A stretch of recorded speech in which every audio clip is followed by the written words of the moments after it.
On this video we're taking a look at our MLB best bets for the games that are happening on Sunday, April 17, 2022. Welcome back to High Stakes, let's get straight into it. Also, don't forget to subscribe to get notified as soon as we release these sport prediction videos, and if you would like more betting tips and predictions, then check out our Patreon in the link down below. Our new Patreon is a way for us to help you improve your chances of making more money.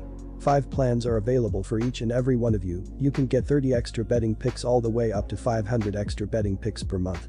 Stop wasting hours of your time searching for bad betting picks that ends up costing you a lot of money.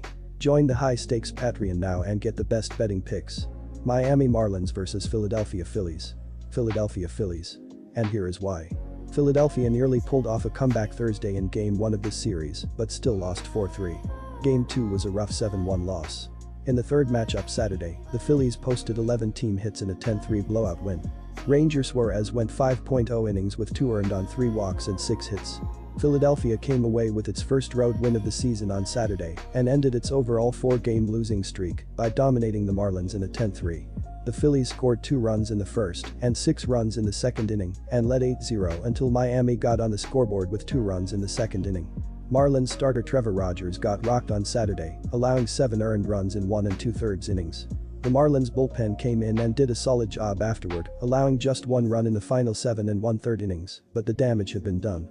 The Marlins bullpen saw a lot of work on Saturday, and in the 4th game of the series, I don't expect their pitching staff to collectively hold down the Phillies' offense. It won't take many runs for the Phillies to get a win here. Zach Wheeler has been dominant against Miami in his career, posting a 9-3 record and 1.97 ERA in 17 career games. The Phillies have also won 9 of their last 13 games as a favorite and should get the win on Sunday.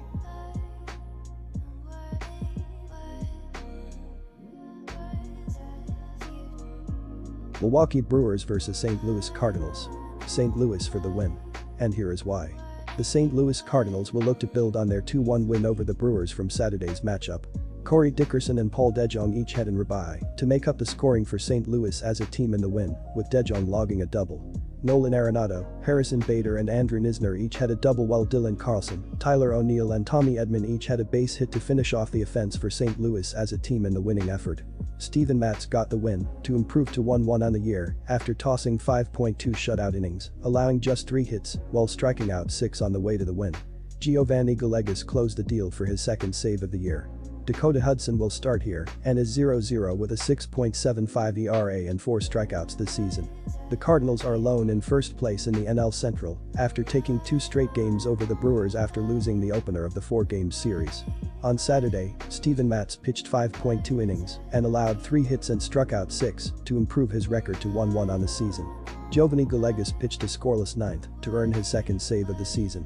The Cardinals scored single runs in the 4th and 8th innings despite being just 2-11 on the day with runners in scoring position and leaving 8 men on base in total for the afternoon. 3B Nolan Arenado continued his hot start with a double, scoring what proved to be a critical run in the 8th inning. He is now hitting .418 to start the season.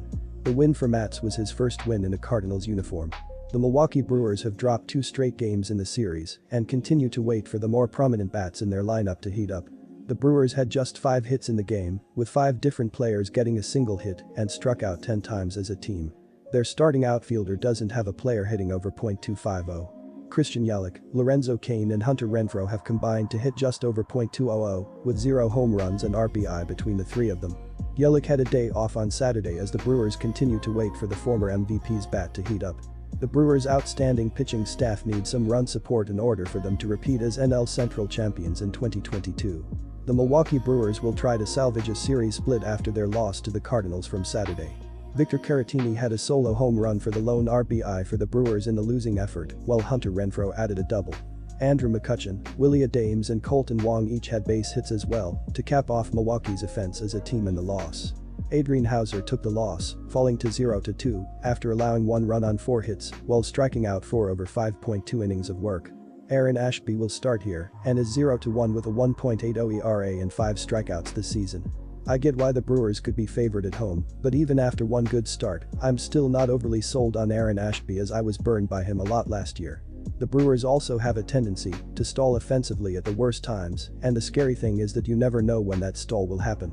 St. Louis is the more consistent team early on, and I trust Dakota Hudson as a starter slightly more than Ashby, so I'll side with the Cardinals and the value here.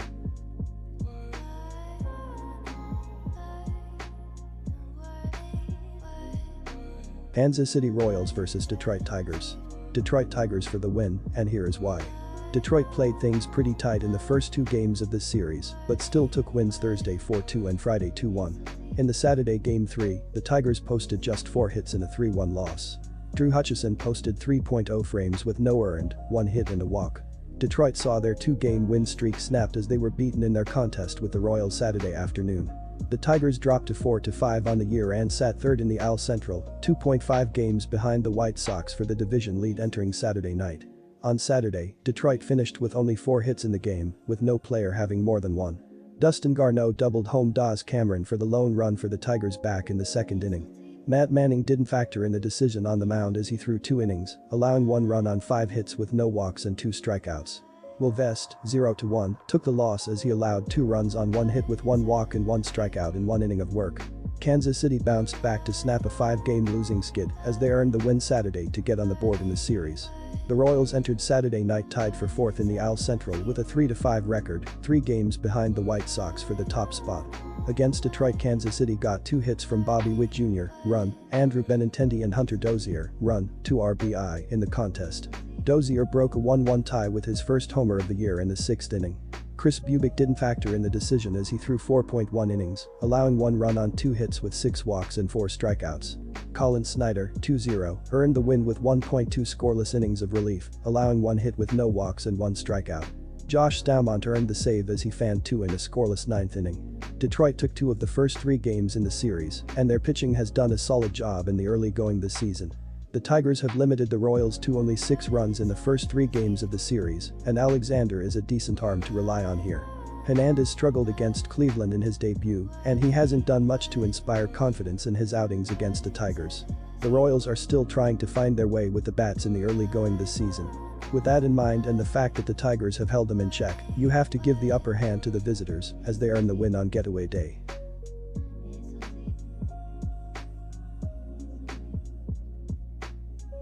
Disclaimer, no financial advice. The information on this channel is provided for education and informational purposes only, without any express or implied warranty of any kind, including warranties of accuracy, completeness, or fitness for any particular purpose. The information contained in or provided from or through this channel is not intended to be and does not constitute financial advice, investment advice, trading advice, or any other advice. The information on this channel and provided from or through this channel is general in nature and is not specific to you, the user, or anyone else. You should not make any decision, financial, investment, trading, or otherwise, based on any of the information presented on this channel without undertaking independent due diligence and consultation with a professional broker or financial advisory.